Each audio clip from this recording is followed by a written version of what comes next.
one verse, then we will jump to Luke chapter 9, verse 23 and 24.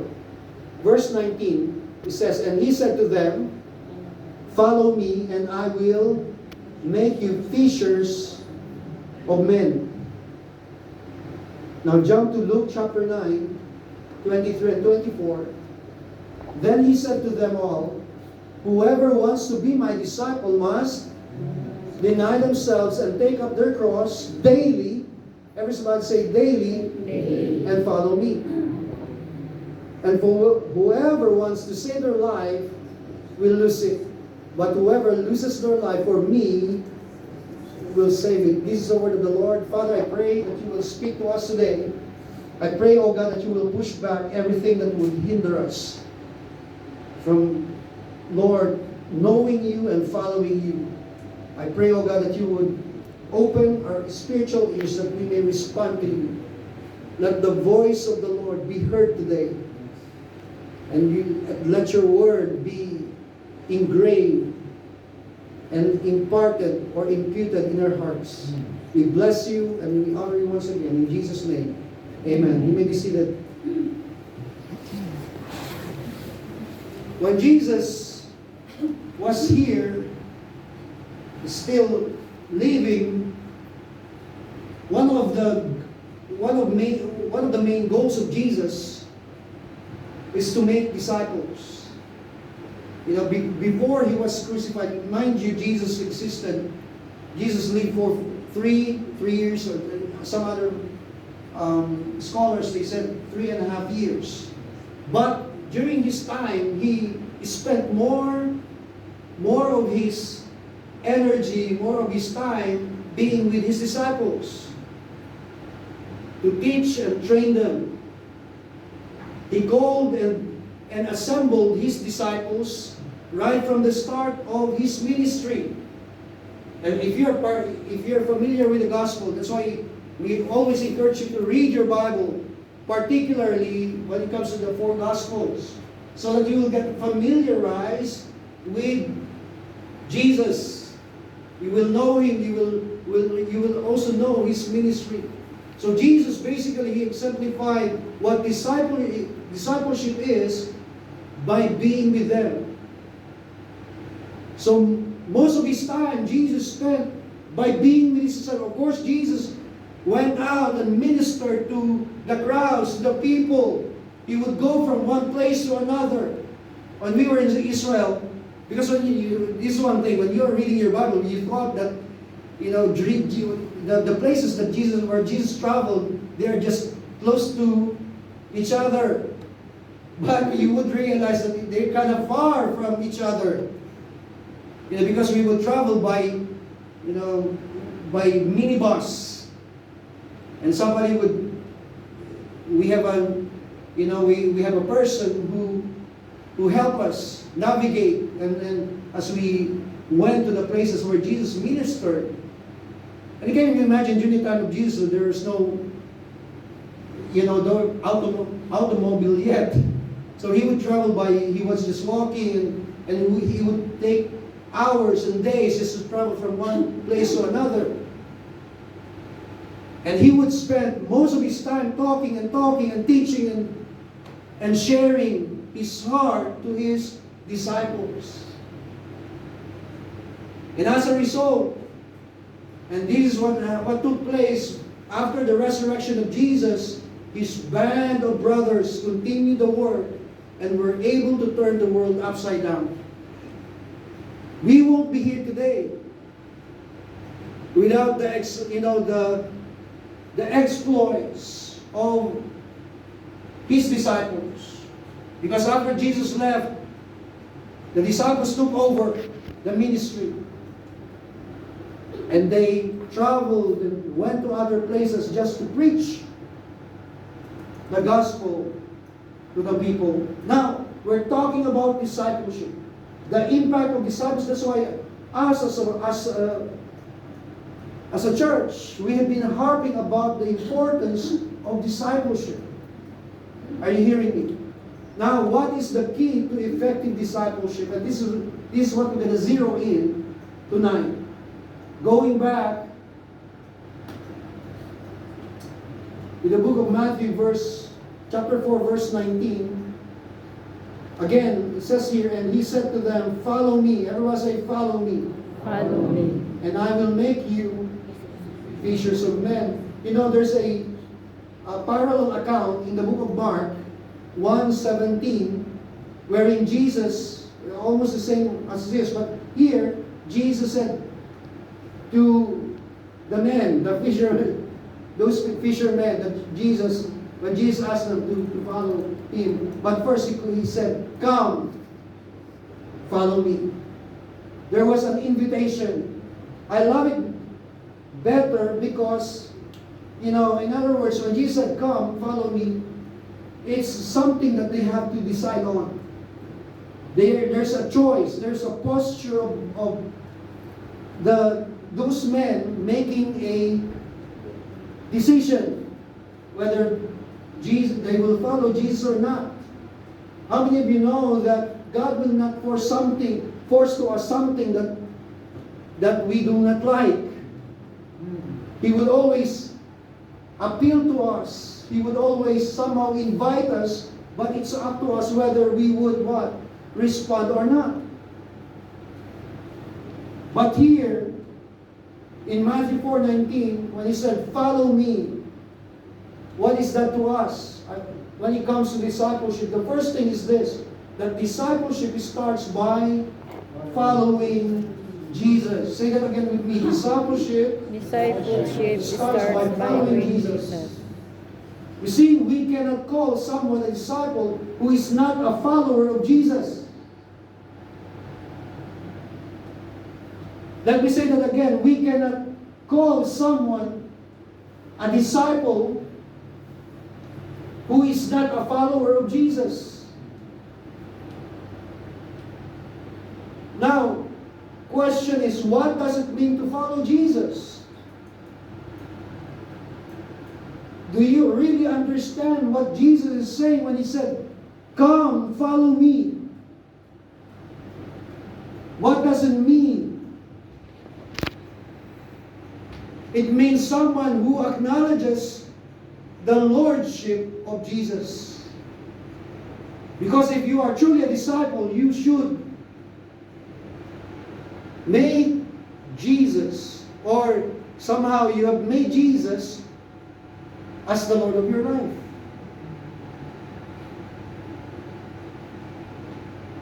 We're not just talking about you follow Jesus because you want Him only to be a Savior. Jesus is both our Savior and Lord. Some people, they just want Jesus to be their Savior. In Tagalog, tagapagligtas. But when it comes to Lordship, I don't want, I'm not ready to surrender everything. Because, I tell you what, if you're making Jesus to be your Lord, that means to say you've got to surrender everything to Him. That's why He's Lord. You see, it's easy to say, I know Jesus. And a lot of people would say that I know Jesus. It's now becoming a byword. You hear that, from somebody outside. They would curse. And they would, at the same time, they would say, I know Jesus. But, not really following Jesus.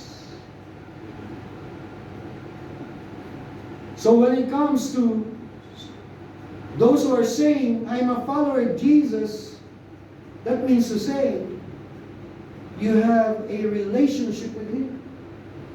Because we're talking about somebody, when Jesus called His disciples to follow Him, that means to say, He want to invest His time to have a relationship with them and with us. And let me say this. If you are not following Jesus, question is, who are you following?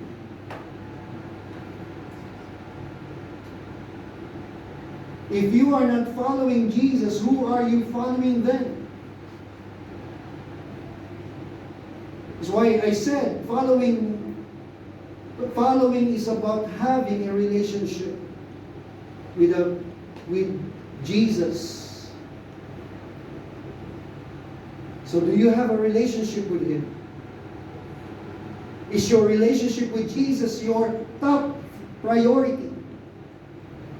Because if you are saying that Jesus is Lord, that means to say you've got to put Him on the top. Not here, at the bottom, but there, on the top. Making Him as your priority. Amen. Everybody say priority. Priority. It's like being in love with somebody. How many of you here, you're in love? Come on, you are not? Christian here, are you bro? Are you in love? Yeah.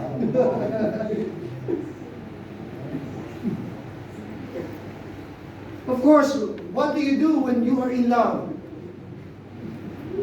You prioritize her. Do you do that, bro? Do you prioritize him, that person? You will do everything to please that person, isn't it? You will make every effort to spend time with that person. Yes, because you're in love. She is your priority or he is your priority. And you will be willing to make all the sacrifices for the sake of that person.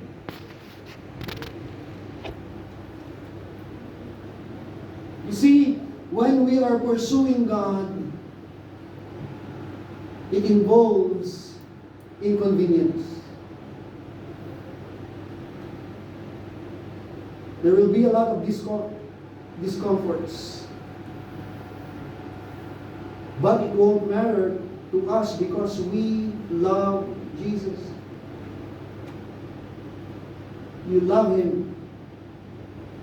You see, today more people are not taking relationships seriously. A lot of breakups,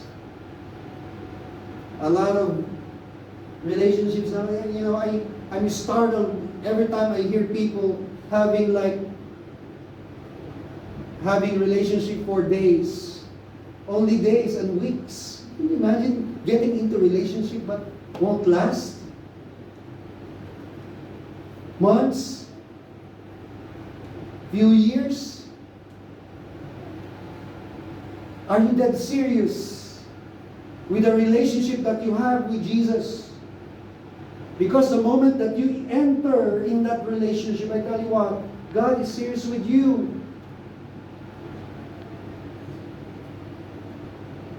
Despite of your limitations and all your weaknesses, God loves you dearly. Do you know that God has been chasing you? He's going after you, trying to woo you. And I hope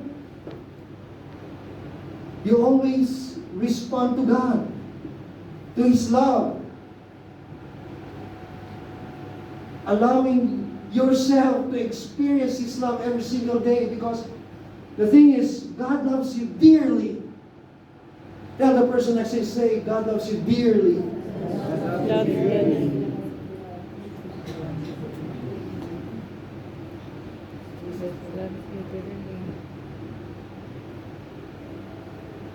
Most often,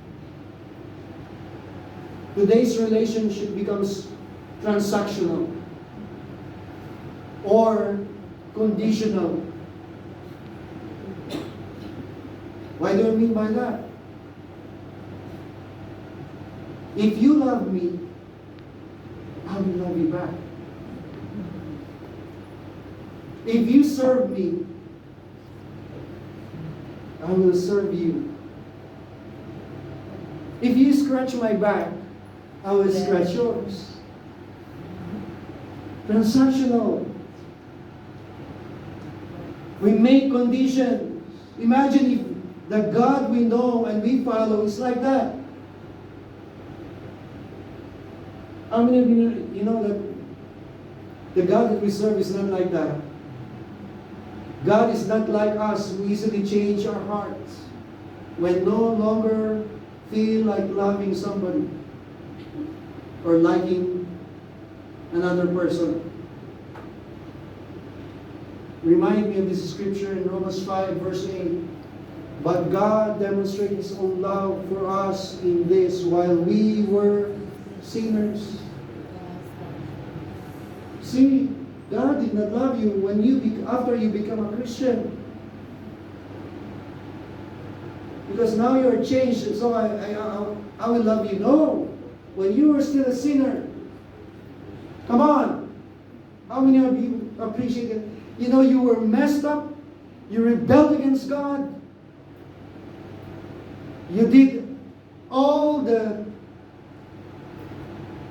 worst things in this world, and yet God loved you unconditionally. You see, that's the kind of love God has for us. He loves us unconditionally. Agape, that we call it agape love. You see, you may give up on God, but He will never give up on you. You may end up unfollowing God, but God will never unfollow you.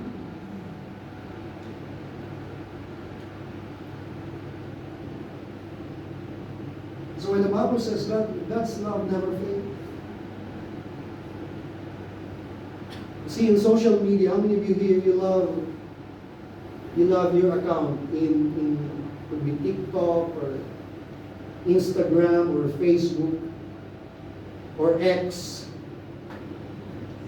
If you're following someone and you didn't like what you read from the feed, that person that you are following, if you didn't like the feed, what you do? You can just unfollow. Right? And many people are doing that. Block. They would choose to, well, I'm quite offended by what this person said, and so you just unfollow that person, that person's account. But you see, God will never unfollow you.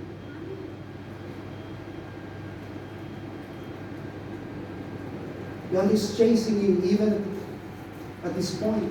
He will never give up on you. You have messed up again and again. And sometimes, your problem is you're the one giving up on yourself. You get tired about it. You're consistent stumbling and falling. But every time God will pick you up. God will always raise you up. You raise me up. And God's posture is always done like that because God will never abandon you.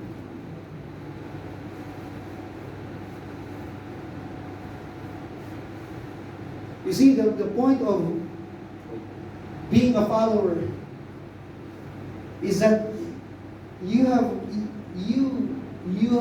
you should be confident because you're not walking blind. Because all you need to do is fix your eyes on the person ahead of you so that you will not get lost. Imagine if you're trying to navigate your own life without Jesus before you. You will get lost. And that's why at one point of our lives, we got lost.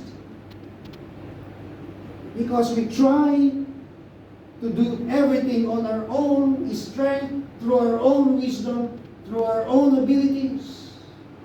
But we can't do it on our own, mind you.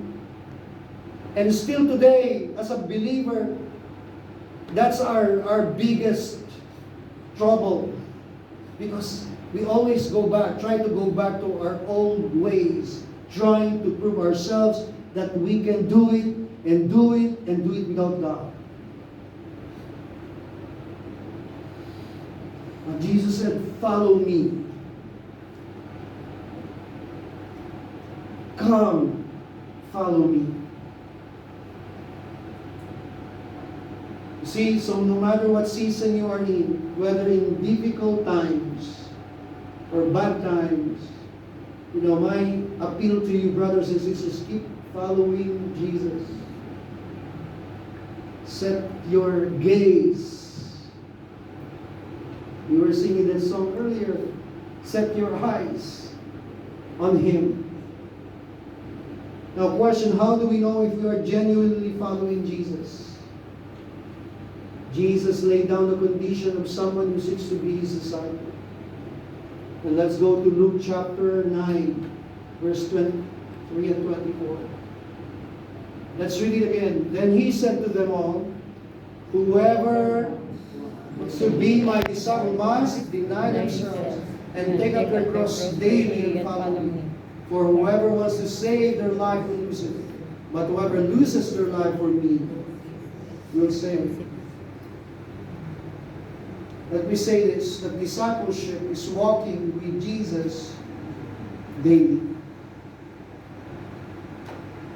Discipleship is walking with Jesus daily. In other words, our relationship with Jesus is not based on our own condition, or it's not defined by our own current situation. Other people, they only follow Jesus when things are doing well. Right? When things are, man, I'm happy. Everything is doing good. You meet your friend and you always say, when you greet each other, how are you? Everything is fine. But how about when things are not doing well? When you are in a mess? You see, that's the reason why. Honestly, a lot of people, they end up unfollowing Jesus when things are not going well. They turn their back on Jesus.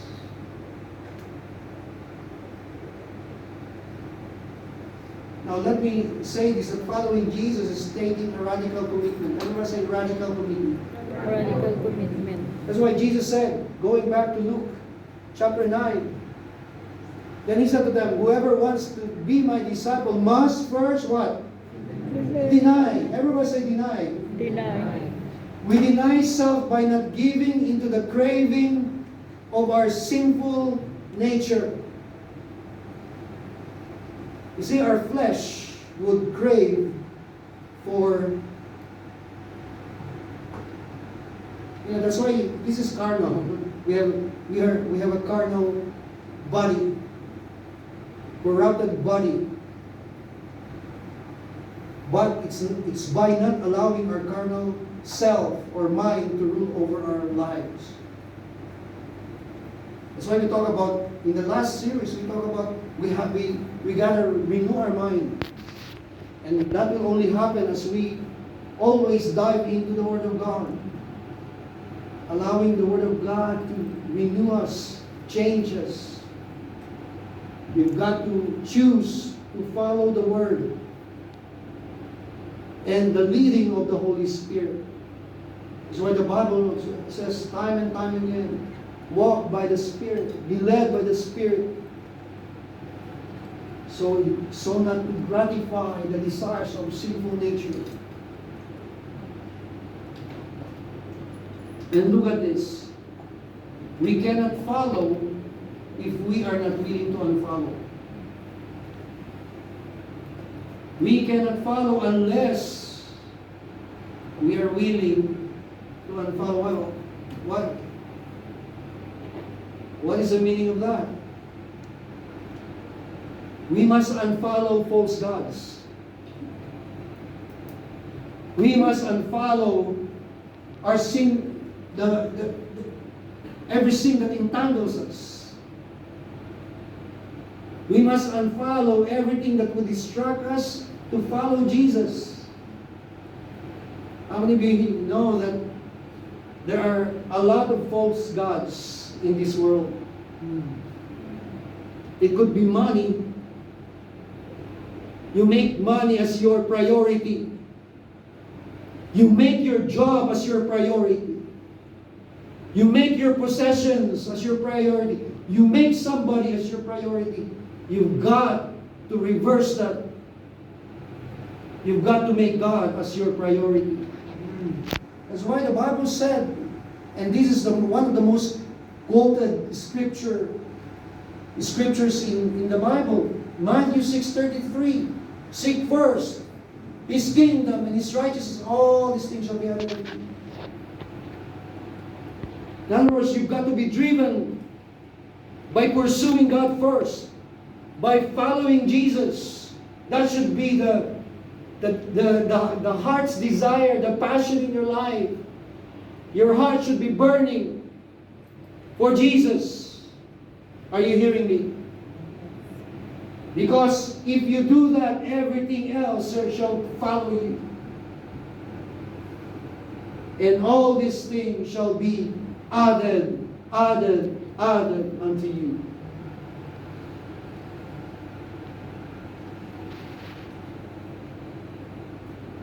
We should also let go of our past sins or hurts. Maybe you are here tonight. There are still hurts lingering in your heart. For years already, you know that. You see, because I tell you what, if you have been offended by somebody, and the bitterness is still there towards that person, that will still linger in your heart today. And until the time that you allow Jesus to help you be set free from the offenses of the past, you won't get away from that. As a matter of fact, it's like having a connection to the person who offended you, or you have been offended. Same thing.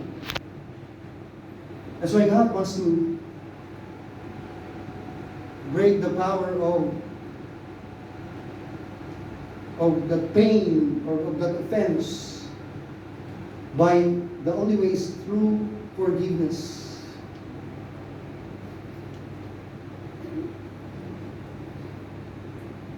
That's why Jesus said, "Forgive and you shall be forgiven." How many of you know that there's power in forgiveness? Learn to forgive those who might have offended you.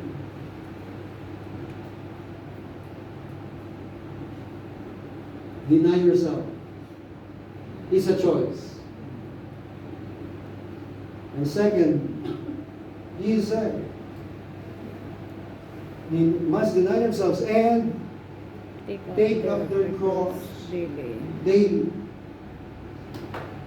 Following Jesus as a disciple involves sacrifices. Now, I wonder why Jesus mentioned the words, "Follow me" first. Follow me last. Okay? Because before that, prior to that, Jesus first said, deny yourself, or deny themselves and take up their cross. Then before He said, follow me. Why that order? He said first, deny, take up your cross daily.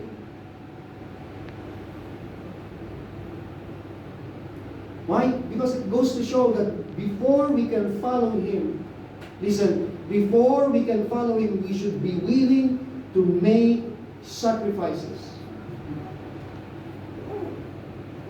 What kind of sacrifices? Deny yourself. Take up your cross daily. Those kind of sacrifices. And for us to make sacrifices, it would mean unwavering devotion and radical commitment. Because we're talking about daily. Not monthly, not weekly, not yearly, not every other day, but daily. Taking up the cross, carrying the cross, and dying to yourself. That kind of sacrifice. That's why when it comes to discipleship, we're talking about discipleship entails radical commitment. You've got to commit. You see, Christianity is a commitment. Relationship is a commitment. That's why you've got to understand when you get into marriage, you are making a commitment to live with that person for the rest of your life. It's a commitment. Because a lot of people, they misunderstood what marriage is all about. For them, marriage is about just having a grand wedding. Marriage is just about signing a contract. We have missed it many times. But marriage is, I tell you, it's more than that. It's a commitment. It's a covenant that you have made before God. Are you hearing me? That's why if you understand that, your marriage will work.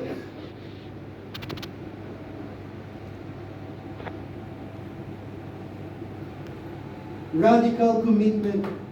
So my question here for all of you, do you still want to follow Jesus?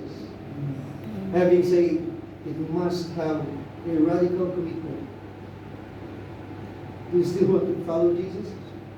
Are you still committed to follow Him? Deny yourself. Take up your cross daily. Let's pause. First. Because if you are unwilling to deny yourself and take up your cross daily, let's sink in first. Because if you are unwilling to make sacrifices, you say, oh, okay, so you will have a problem following Him if there is unwillingness to commit yourself to make sacrifices for His sake.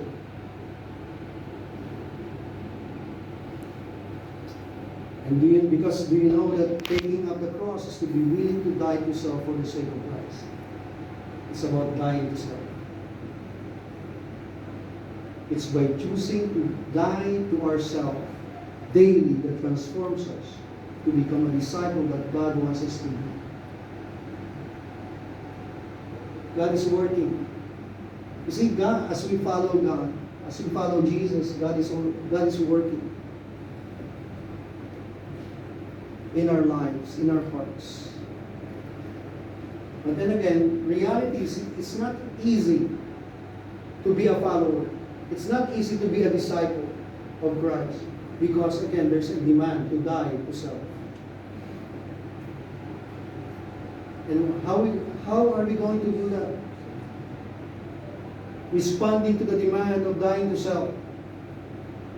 Actually, you cannot really commit yourself to die to yourself on your own or through your own strength, because it's not gonna happen. You need the Holy Spirit to help you.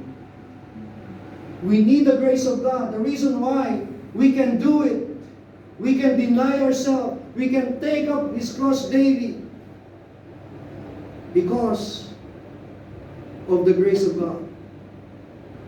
You are sustained by the grace of God. Again, it's not our own strength that we will be able to do it. It's the grace of God. It is through the work of the Spirit of God inside of us, who strengthens us and who sustains us. Amen. Again, when Jesus invited His disciples to follow Him, it's never about one time dying to self. Neither weekly or monthly or yearly. It's about daily carrying the cross, that we die to ourselves and we become more like Jesus. That's the goal. God wants us to become more like Christ. So again, our willingness to submit and make sacrifices for the sake of our relationship with Jesus will bring us the lasting fruit that God desires for us. God desires for us to bear fruit that will last. John 15. But as we daily depend on His grace, He will turn our weaknesses into strength. He is the one, again, like what I said, He will sustain us, He will strengthen us. His reassuring presence will sustain you and keep you always.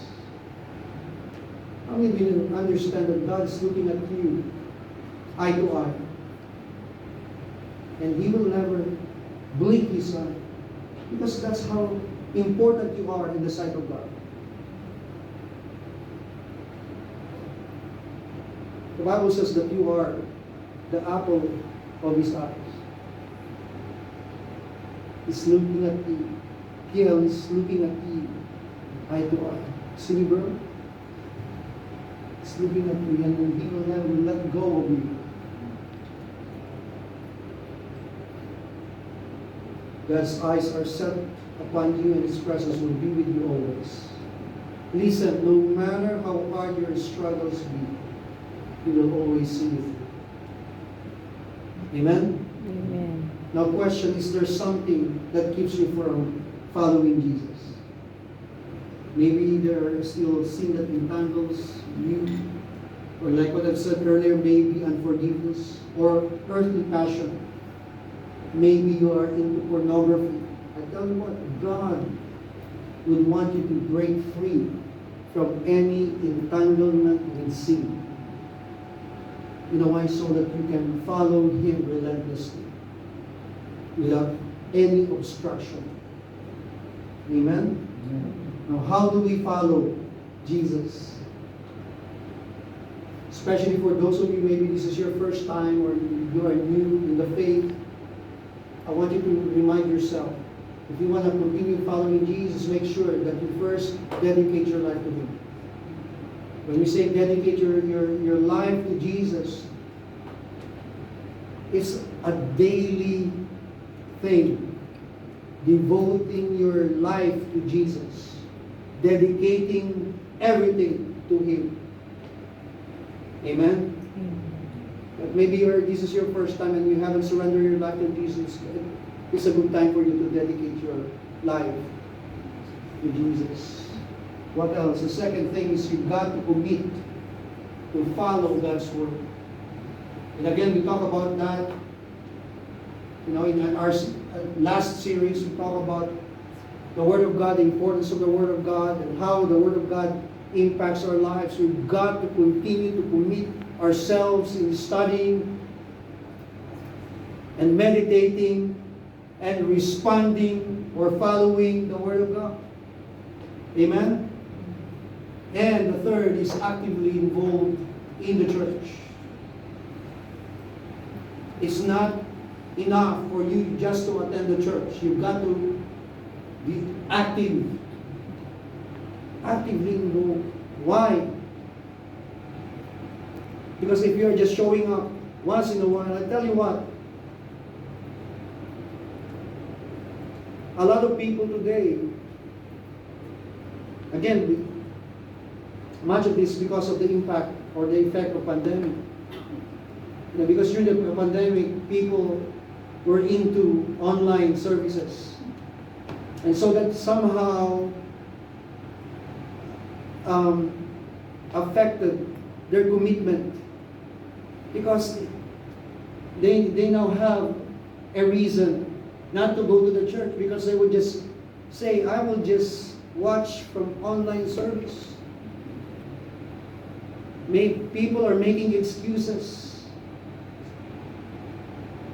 Some other people, they will just appear in the church once a month. I mean, you know, that's hard. If you just show up once in a while and you are not actively committed or involved in the church, I want to appeal to you as your pastor, get yourself involved in the church. What really helped me in my journey, spiritual journey, is my involvement, my commitment to the church. You know, Pastor Winston and I, we've been friends for many years.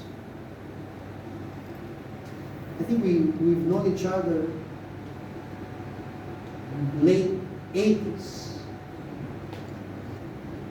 We've been friends for many, many years. Can you imagine that? And we value our relationship. We've been friends. We were still singles then when we met. Pastor Winston knew our love story, my love story.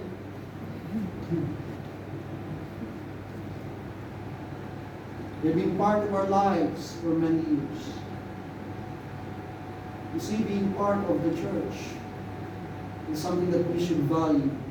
Because we are not, usually, we always say this, we don't believe in a disposable relationship. You see, if you are not really connected to the church, it's so easy for you to turn your back. Say when somebody offended you from the church, it's like, I don't want to go to the church anymore.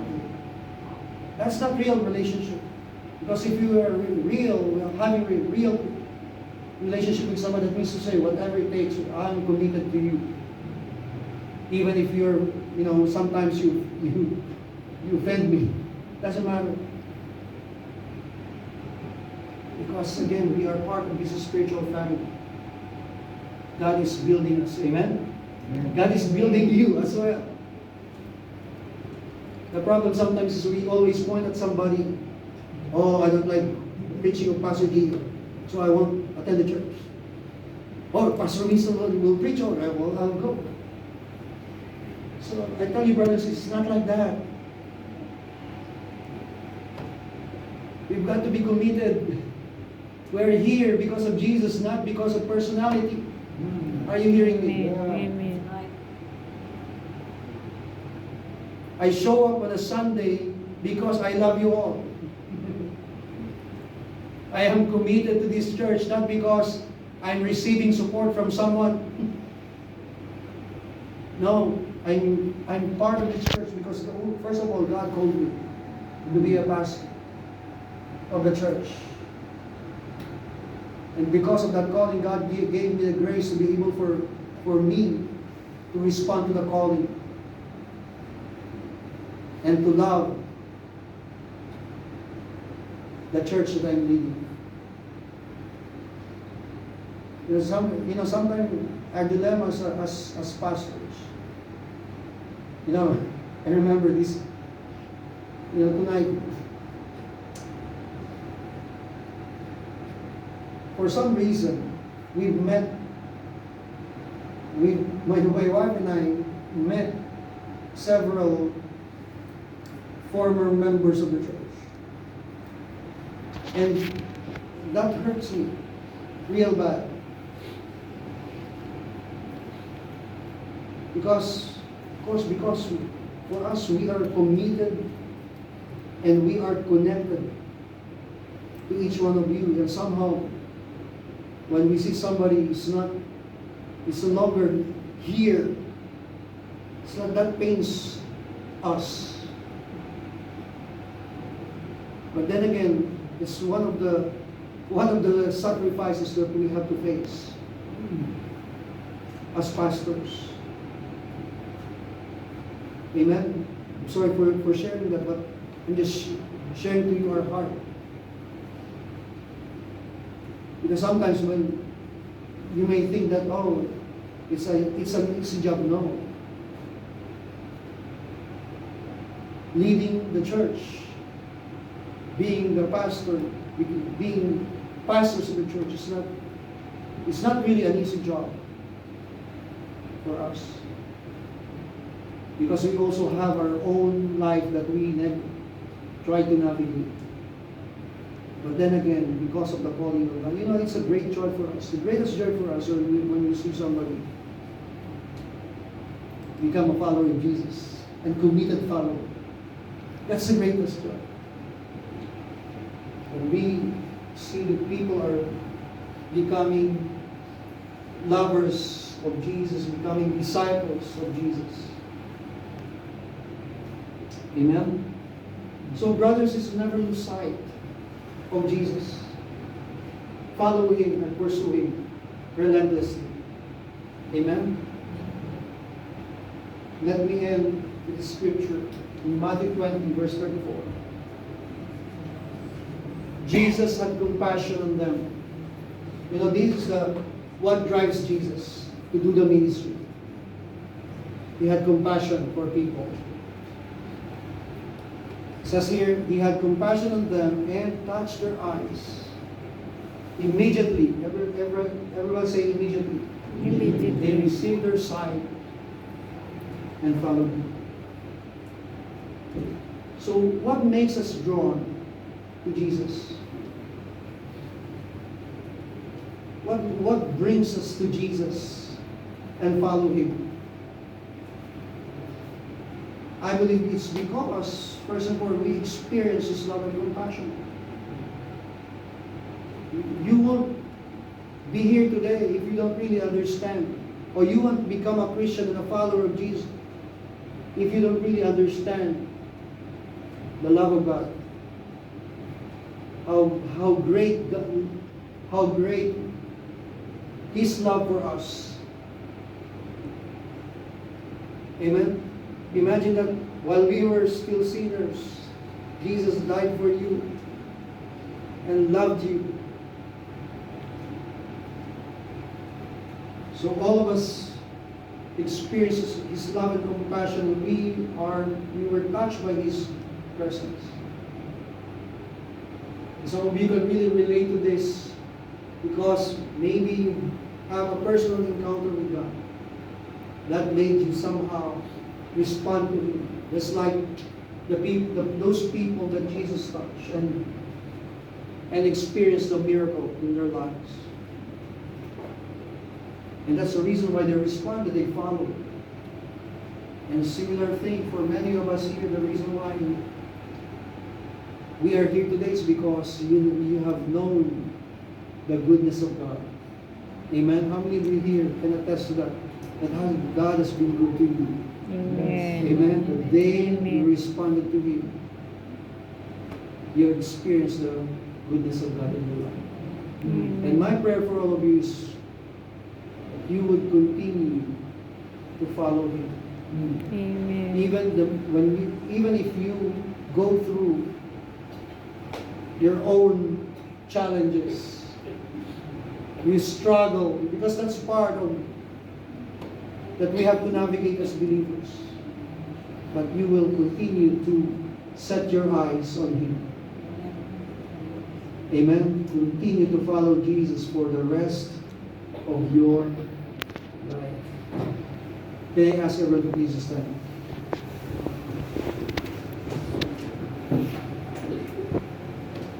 Thank you, Lord.